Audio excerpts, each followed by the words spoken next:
Ramadan dan saya Yadar Diansyah. Di sini kami akan menjelaskan tentang alat pengusil qasidah. Qasidah sebagai bentuk akulturasi dari Arab juga Indonesia. Assalamualaikum warahmatullahi wabarakatuh. Saya Novi Herlianti, anggota dari kelompok 4. Di sini kelompok kami untuk proyek UAS Kebudayaan Indonesia mengambil tema tentang qasidah sebagai keragaman budaya Indonesia melalui proses akulturasi budaya.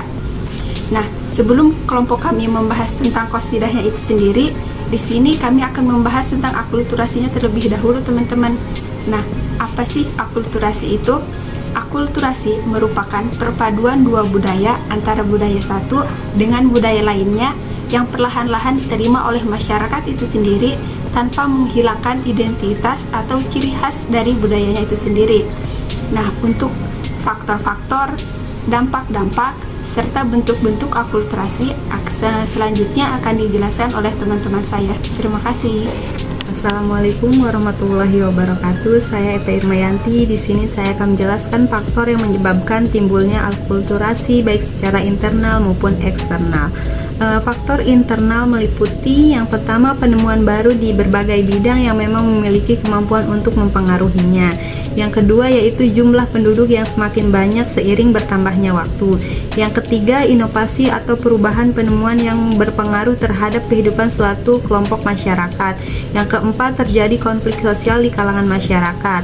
Yang kelima terjadi revolusi sosial di kalangan masyarakat baik kalangan besar maupun kalangan kecil. Yang selanjutnya yaitu faktor eksternal meliputi yang pertama perubahan alam termasuk iklim, cuaca atau fenomena alam lainnya. Yang kedua konflik sengketa internasional antara dua negara atau lebih. Yang ketiga pengaruh budaya asing melalui proses penyebaran suatu budaya yang biasa disebut difusi.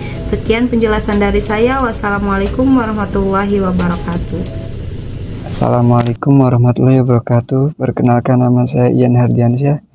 Di sini saya akan menjelaskan dampak positif akulturasi. Dampak positif akulturasi seperti melestarikan budaya atau bahkan mengembangkan budaya. Selain itu, menjadikan alasan terbukanya wawasan masyarakat menuju pengetahuan yang lebih luas. Assalamualaikum warahmatullahi wabarakatuh. Saya Krisna Ramadan ingin menjelaskan bentuk-bentuk akulturasi. Bentuk-bentuk akulturasi itu ada 6. Yang pertama ada substitusi, sinkretisme, addition, deculturation, originasi, dan rejection. Substitusi artinya proses penggantian unsur budaya yang lama digantikan dengan budaya yang baru dengan memberikan nilai tambah bagi para penggunanya. Sinkretisme adalah proses terbentuknya suatu sistem yang dikarenakan adanya perpaduan antara unsur budaya yang lama dan yang baru. Dan yang ketiga ada addition atau penambahan, yaitu suatu proses yang mengkombinasikan antara dua atau lebih unsur budaya sehingga memberikan nilai tambah terhadap unsur itu sendiri. Dan yang keempat ada deculturation atau pergantian,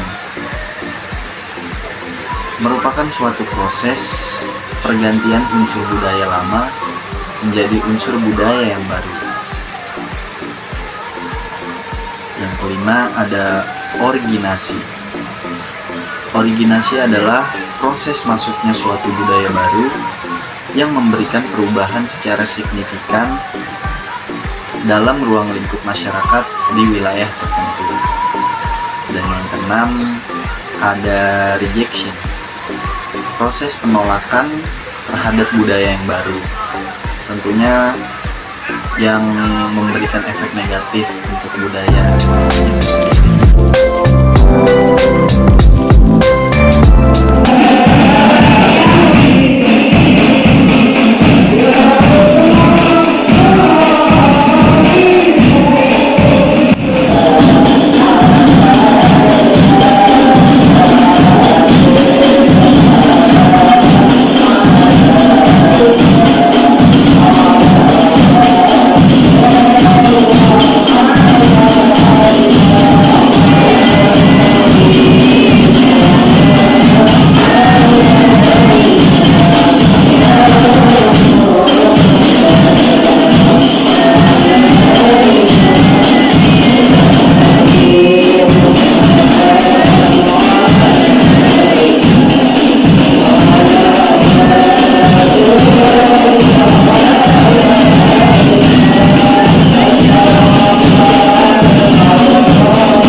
Di sini saya akan menjelaskan sedikit pengertian qasidah.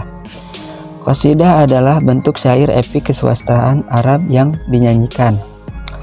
Penyanyi menyanyikan lirik berisi pujian-pujian untuk kaum muslim.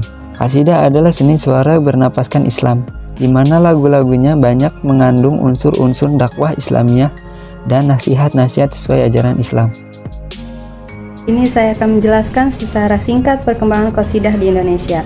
Di Indonesia, qasidah pertama kali diperkenalkan oleh Habib Ali Muhammad bin Husain al-Habsyi pada abad ke-13 Masehi. Pada awal masuknya Islam ke Indonesia, Habib Ali menggunakan qasidah dalam rangka misi dakwah penyebaran agama Islam. Ia memperkenalkan qasidah dengan cara mendirikan majlis sholawat sebagai sarana kecintaan terhadap Rasulullah SAW. Majlis tersebut kemudian banyak tersebar ke daerah Kalimantan dan juga Jawa. Sejak saat itu, qasidah mulai menyebar dan banyak digunakan oleh masyarakat Indonesia, terutama pada hari besar umat Islam, misalnya Maulid Nabi Muhammad SAW dan sebagainya. Sekian penjelasan dari saya. Wassalamualaikum warahmatullahi wabarakatuh. Tujuan dan fungsi qasidah dalam bahasa Arab sendiri, qasidah memiliki arti lagu, yang dimana tentunya fungsi qasidah itu adalah untuk hiburan. Yang jelas dalam sebuah lagu manusia biasanya menggunakannya untuk hiburan, dan di balik hiburan itu banyak terkandung makna-makna. Ya, contohnya qasidah banyak yang mengandung makna-makna dalam syairnya ataupun hentakan-hentakan alat musiknya yang sangat khas dengan orang-orang Islam. Tujuannya sendiri gak jauh beda dari fungsinya, yaitu salah satunya ya sebagai hiburan. Ya, di balik tujuan dan fungsi yaitu sebagai hiburan, qasidah memiliki makna yang cukup baik dalam tiap syair-syairnya, yang di dalamnya itu banyak mengandung pesan tersirat. Contohnya syair yang menjelaskan kisah Nabi Muhammad, kisah para sahabat, dan juga tentunya sebagai sarana dakwah agama Islam. Baiklah, di sini saya akan menjelaskan tentang alat-alat musik qasidah.